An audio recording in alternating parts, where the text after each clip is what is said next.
திருப்பாடல்கள் 119 அதிகாரம் 9வது 10வது வசனம். இளைஞர் தம் நடத்தையை மாசற்றதாய் காத்து கொள்வது எவ்வாறு? உம் வாக்கை கடைபிடிப்பதால் அன்றோ? முழு மனதோடு நான் உம்மை தேடுகின்றேன். உம் கட்டளைகளை விட்டு என்னை விலகவிடாதேயும்.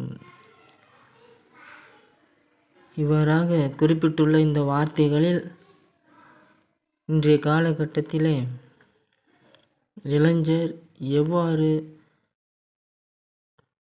தன்னை காத்து கொள்ள முடியும் என்பதை பற்றி இறைவன் வெளிப்படுத்தியுள்ளார்.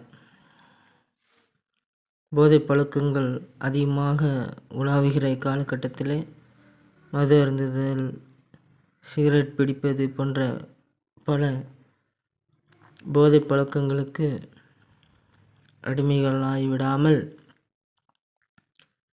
இவ்வுலகில்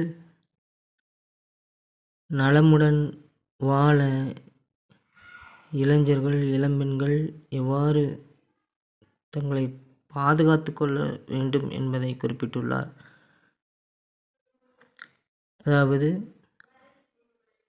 நாம் பாதை மாறி போகும் முன்கூட்டியே நாம் கர்த்தரை, நம் ஆண்டவரை, தேவனை நாம் நினைத்து வாழும்போது நாம் பாதை மாறி போக மாட்டோம். சரியான பாதையிலே நாம் வாழ்வோம்.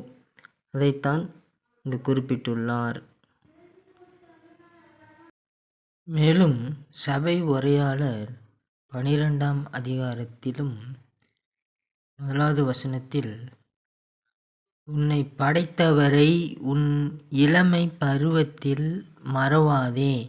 வாழ்க்கை எனக்கு இன்பம் தரவில்லையே என்று நீ சொல்லக்கூடிய துயர நாள்களும் ஆண்டுகளும் வருமுன் அவரை உள்ளத்திலே நினை என்று கடவுள் வெளிப்படுத்தியுள்ளார்.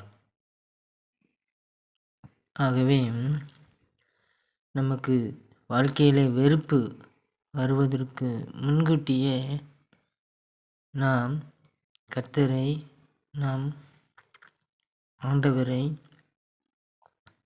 நாம் துணையாக தெரிந்து கொள்ள வேண்டும். காலையில் ஒரு 5 நிமிடம், இரவில் ஒரு 5 நிமிடம் என்று பைபிளில் ஏதாவது ஒரு வார்த்தை படித்து நாம் வாழ்ந்தோமானால் நமக்கு வாழ்க்கையிலே வெறுப்போ துன்பமோ வராது. வாழ்வானது நலமுடன் இருக்கும்.